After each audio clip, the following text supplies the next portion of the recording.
Okay, so are you ready to dive into something kind of different today? Always up for a challenge. Hit me. All right, so we're tackling this Bitzee thing. Bitzee. Yeah. Yeah, it's like it's being marketed as a digital pet, Right. but it seems like there's a little bit more to it than just you know, the old school like Tamagotchi. Yeah, I was just thinking about those actually. Yeah, I mean, I had one when I was a kid, but I think we all did. yeah, This one seems to be a little bit different. definitely. We've got reviews from websites like Today's Parent and Explosion Network. Mm-hmm. We even looked at some YouTube videos and, of course, like Of course. Amazon product descriptions, the usual stuff. The toy shop. Yeah, the toy shop got that in there. Got to see what they're saying. So let's like really get into it. What exactly is this Bitzee thing? Well, from what I've gathered, it's kind of like a keychain All right. digital pet, All right. but it evolves. So it starts as this little pixelated baby, Oh. and you got to take care of it. But like you actually interact with it physically. That's what I thought was so weird. I know, right? It's like you could pet it through the screen? Yeah, you shake it, you tilt it, you can even like feed it through the screen. What does that even mean? Right. The sources describe it as like pushing food through a little window, I guess. That's so bizarre. Mm-hmm. I'm very curious to see Yeah. how that actually works. Me too. But I guess that's like the big difference, right? It's not just tapping a button on a screen. You're really like Yeah, you're getting in there. really getting hands-on. Exactly. It's like more engaging. Especially for kids who are so used to touch screens these days. Yeah. Makes it more real for them. So, okay, you said it evolves. Yes. So what does that mean? Like, does it level up like in a game or something? It's more like you're nurturing it. So like Mhm. the more you take care of your little Bitzee baby, it goes through different stages and eventually it unlocks these new creatures. Oh, so there's more than one? Yeah, over 15 apparently, according to Spin Master's website. Wow. Okay, so that's Yeah, it's a lot. a lot of creatures. And I think that's part of the appeal, right? Like kids these days, they get bored so easily. For sure. So having all these different creatures to unlock it keeps it fresh. Keeps them engaged. Yeah. So from the sources, like, what kind of creatures are we talking about?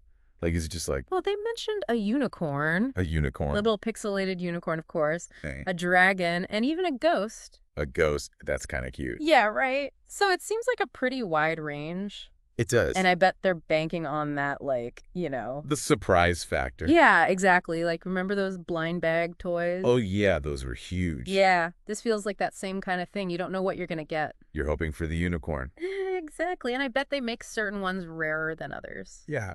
Just to, like, drive that desire, The collector's instinct. Exactly. Okay, so we've got all these creatures, Mm-hmm. but then the sources mention these games. So, like, how do those work? Well, it sounds like they're pretty simple. Okay. And they're kind of tied into taking care of your Bitzee. Right. So, like, maybe there's a little mini game to earn food, I see. sort of like play with it or something. So it's not like a separate. No, it doesn't seem like a Chef system. separate game system. It's really about the caretaking. Yeah, it seems very integrated. So do you think there's any like educational value to that? I mean, maybe like on a very basic level, it could teach kids about responsibility. Right, like if you don't take care of it, Yeah, it might die or something. or it won't evolve. Yeah, or it won't unlock the cool creatures. Exactly. But, I mean, let's be real. It's a toy. Right. It's primarily for entertainment. It's supposed to be fun. Right. And speaking of fun, let's talk about what people are actually saying about this thing. Okay. Because the reviews are all over the place. They really are. Some parents are like, this is the best thing ever. Yeah, like in that Today's Parent article. Yeah, Today's Parent loved it. They were raving about it. But then you've got like Explosion Network, and they're like, Yeah, not so much. not really impressed. They weren't feeling it.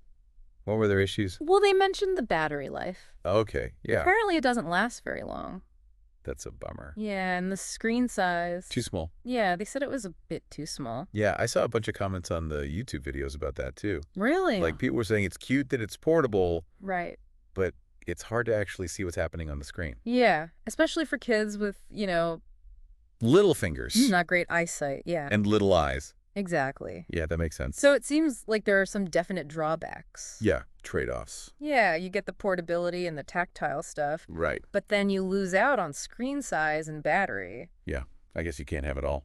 Not yet, at least. Not Maybe in the next version. Maybe. Mm-hmm. So if like a parent is listening to this right now and they're like, Bitzee, should I get it? What would you tell them?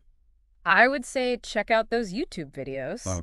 see the Bitzee in action, like watch how actual kids interact with it. I think that's good advice. Because then you can really get a sense of like, Yeah. Is it really that engaging? exactly. Yeah. Is it too small? Is it, clunky? Is it frustrating? Yeah, all that stuff. And then weigh the pros and cons. Exactly. You got the interactive elements. You got the Yeah. whole like surprise collectible aspect. Hmm.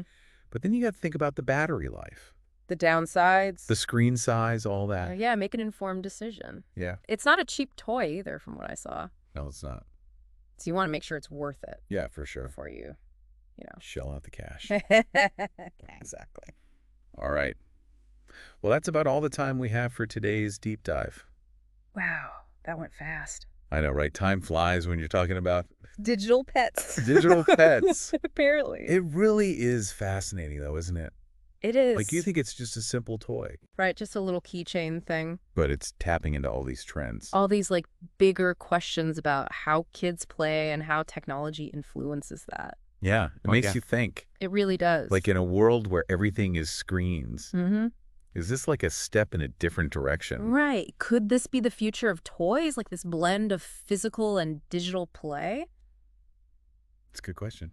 I don't know the answer, but it's definitely something to think about. Yeah, it is. But And for everyone listening, we want to hear from you. yes. Did you have a Tamagotchi back in the day, Did it die? or did it thrive? Yeah. Were you a good parent? What do you think about these newer digital toys, like the Bitzee? Are they good? Are they bad for kids? Let us know. Yeah, get in touch. We'd love to hear your thoughts. Absolutely. All right, that's it for today. Thanks for listening. Thanks, everyone. Catch you next time. Bye.